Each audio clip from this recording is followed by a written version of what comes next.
Hello, everyone. My name is Mrs. Green, and I'm so glad that you're here today because we're going to learn about a really fun, really unique type of art called Cubism, and it's also known as really weird art. And first, we're going to learn just a few facts about Cubism. I'm just going to give you some facts, and then we're going to go deeper into them in a few minutes. So this first part is just to introduce you to a few things. Cubism was started in 1908 by two artists, Pablo Picasso and Georges Braque. And it tries to look at something from many different angles and place all the different views on a single flat surface. So you think about that, that's part of why it's so weird looking. Cubism can depict just about anything you want it to, but some common subjects are musical instruments, playing cards, bottles, people, and glasses. Cubism paved the way for other types of art to develop during the 20th century. And this is important. We'll talk more about this in a few minutes. But first, let's look at Pablo Picasso. He was born in 1881 and he died in 1973. Guys, he was 92 years old when he died. He lived a really good long life. There's his picture. Nice looking fella. And he was born in Spain, but he spent most of his adult life in France. And he was so extremely creative. He painted, he sculpted, he created prints and ceramics. He designed stages for plays, and he wrote poetry. He is considered one of the most influential artists of the 20th century. And it's no surprise that he is. Let's take a look at some of his art. This first one is called Maya with Her Doll. And again, you can see it's pretty weird looking. But if we really start to examine it, we see that this eye looks like we're looking at it from the side. It looks like an eye in profile and like she's looking off this way. This eye looks like we're looking at it straight on and like she's looking directly at us. Her nose over here on the side, it looks like a profile, but we can see both nostrils. So again, it's different angles. The same is true for the doll. This eye looks like he's looking that way, and this eye looks like he's looking this way, and then there's that funny nose again. And then here's a horse she's holding, and you can see both of his eyes are on the same side of his face. So, again, you can see in this picture many different angles portrayed on a flat surface. Here's another one of his works. This one is called The Guitar. And when I look at this, I get the idea of a guitar. I can tell that that is supposed to make me think of a guitar, but it doesn't look like an actual guitar. If you look at the strings, here's the hole that would be in the body of the guitar, but the strings just stop. And normally they would go over the hole, wouldn't they? Over here, I can see the shape of a body of a guitar. But again, this just is, it reminds me of a guitar, but it doesn't look exactly like a guitar. The next guy we're going to talk about is Georges Braque.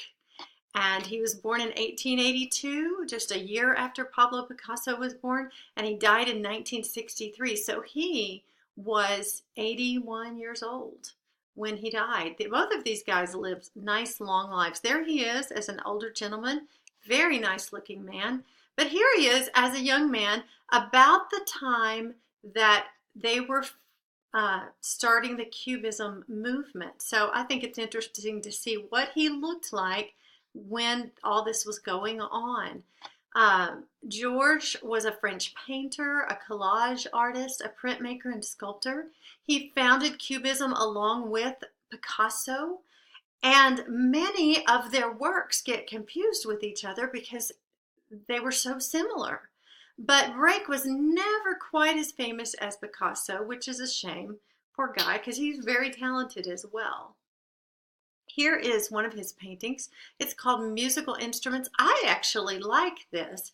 I can tell that this is probably a lute, which is maybe a type of banjo.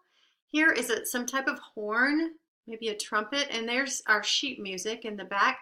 And I'm thinking this might be an accordion of some kind. But I like this. I like the colors, and I enjoy music anyway, so I would probably hang that in my home if I had it. Actually, if I had it, I'd probably sell it because it's probably worth a lot of money. This one is also by George Brake, and it's called Boats. And I can see the boats here. I don't know about you, but I can definitely see the boats. However, I see tragedy here because to me it looks like some big storm has come and blown all the boats up against the dock. And there's the little fence in the background for the dock. And then I see the houses in the background as well. And they kind of look like they're all jumbled up. So I'm not sure if that was George's intention, but to me it looks like there's been some kind of tragedy with all these boats. But I can definitely tell that they are boats. Cubism paved the way for other types of art developed during the 20th century. And, you know, we humans, we don't really like change a lot. We like things to stay the same. And the same was true back in 1908 when these two guys were trying to develop a new type of art. People thought they were crazy. They wanted art to look like what they were used to art looking like. And so if a picture of a tree looked like a tree, people thought it was good art. But if it didn't look like a tree, people thought it was worthless. And so they really didn't appreciate or understand what Picasso and Brake were trying to do. And so they were really kind of brave. They showed people that it is good to try new things, and it's good to look at things from different points of view. And even when people made fun of their art, they stood by their ideas and continued to draw and paint things in a different way. And so they didn't let other people's opinions bother them. They wanted to explore this way of looking at things, and they just stood by their convictions that this was something they needed to do. Eventually, people became interested in what they were doing, and Cubism caught on. So there you go. It's a good life lesson. Don't let people discourage you from trying something new. Cubism inspired the art movements Vortism, Futurism, Constructivism, and more. So you don't need to remember all of those, but that's just a few fun facts for you. You know, Cubism is not as hard as it looks, and you can draw your own Cubist portrait probably within a few minutes. And so I'm going to show you how to do that. First, I'm going to talk you through it, and then I'm going to show you. So you can try your hand at Cubism with this simple and fun art project. You go get your mom, dad, brother or sister, or your friend to pose for you and be a model. Most people would be flattered if you asked them to be a model, so don't worry about asking anybody. They'll be so excited. Draw a picture of his or her face from the side. Like if you were to draw me from the side, that would be my profile. And so you get them to turn to the side and you draw the picture from the side. And then you get them to face you and you draw the other half of their face straight on from the front. And you connect the two views at the chin. And it's really not as hard as it sounds. Then after you've done that, you can add hair and you can color it in. As a matter of fact, think of the picture Maya and her doll. You can add all kind of crazy bright colors and make it look funny, or you can make it just kind of black and white if you want, or anywhere in between. So here is a short video showing you how this is done. Let's watch. We are going to draw a Cubist portrait. And so the first thing we're going to do, remember Cubism tries to look at things from different angles and portray many different angles on the same flat sheet of paper. So the first thing we're going to do is draw someone from the side, which is called the profile. And when you look at someone from the side of their face, if you start at their forehead, it kind of curves a little bit. And then it comes in, that's where their eyes would be. And then their nose comes out like that. And depending on what their nose looks like, there you go. And kind of their nostril gives a little bit of a, bump there where your nostril is. Then it comes down. And then their lips make sort of a little N. And we'll fill that in later. But that's kind of what their lips look like. And then they come around, and then their chin might come down and back, okay? So then, if you're looking at their eyes, you're going to kind of make a V, because when you look at someone from the side, their eyes are sort of a V because you're seeing the side. And then there's their pupil. They might have an eyebrow up there, and we'll fill in their lips like this. And there's the side of a person's face. Now, that is a nice enough profile. We might fill in their hair in a few minutes. But for cubism, it would now take that same person and look at them from the front. So if you're drawing the front of someone's face, you might start right here, and their hair would be up here, but here's their face, and it would come down. And then you're going to, for cubism, you're going to join them at the chin. And then you're going to draw this eye and eyebrow from the front. And it might look something like that. And there's their pupil. And then you might draw the other half of their lips right there. And there you go. That would be sort of a cubist portrait, except now we need to put some hair in there. You know, we forgot the ear. So let's say that the ear maybe is covered up a little bit by the hair. If you were drawing a guy with shorter hair, then the whole ear would show. But then you can put some curls over here. Maybe draw the neck. And you could add as much color as you want. Maybe add some eyelashes to both eyes.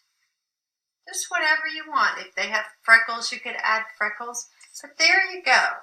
There is a cubist portrait. It has the same person from different points of view. And you can make it as simple or as detailed as you would like. There you go. So now that you've seen how to draw a cubist portrait, let's play a quick game. I'm going to ask you some questions and you answer them. Each correct answer is worth 100,000 points, and each incorrect answer is worth 0. Sorry, guys. At the end of the game, the person with the most points gets to sing "I am the champion of the world" as many times as he or she wants during a 10-second time span. So there is a limit. So I'm going to just go straight through the questions and the answers. So if you're answering these at home, you might want to push pause and give yourself time to think about the answer. And then you can resume when you're ready to check your answer. So ready, set, here we go. First question, when was Cubism started? Answer is 1908. Second question, what two artists started Cubism? The answer is Pablo Picasso and Georges Braque. Third question, what does Cubism try to do? Answer is Cubism looks at something from many different angles and tries to depict all the different angles on one flat surface. Next question, what are some common things depicted in Cubism? Answer, Cubism can depict just about anything, but common subjects are musical instruments, playing cards, bottles, people, and glasses. Next question, why is Cubism important to the 20th century art? Answer, Cubism paved the way for other types of art developed during the 20th century. Now, before we have questions, we have to do our celebration. I will sing with you. If you answered all those correctly, sing, I am the champion of the world. I am the Okay, time's up. Sorry. Why is it important to look at things from different points of view? This is a great question. It's coming from Taylor Swift of Nashville, Tennessee. Taylor, that's a great question. I think it's important to look at things from different points of view because it helps us to understand other people and it helps us to think outside the box. Great question. Another one, is there any other way to make a cubist portrait besides the way that you taught us? Well, here you go. Here is a cubist collage, and you can see you can just cut different shapes and put the facial parts and put them together. Thank you so much.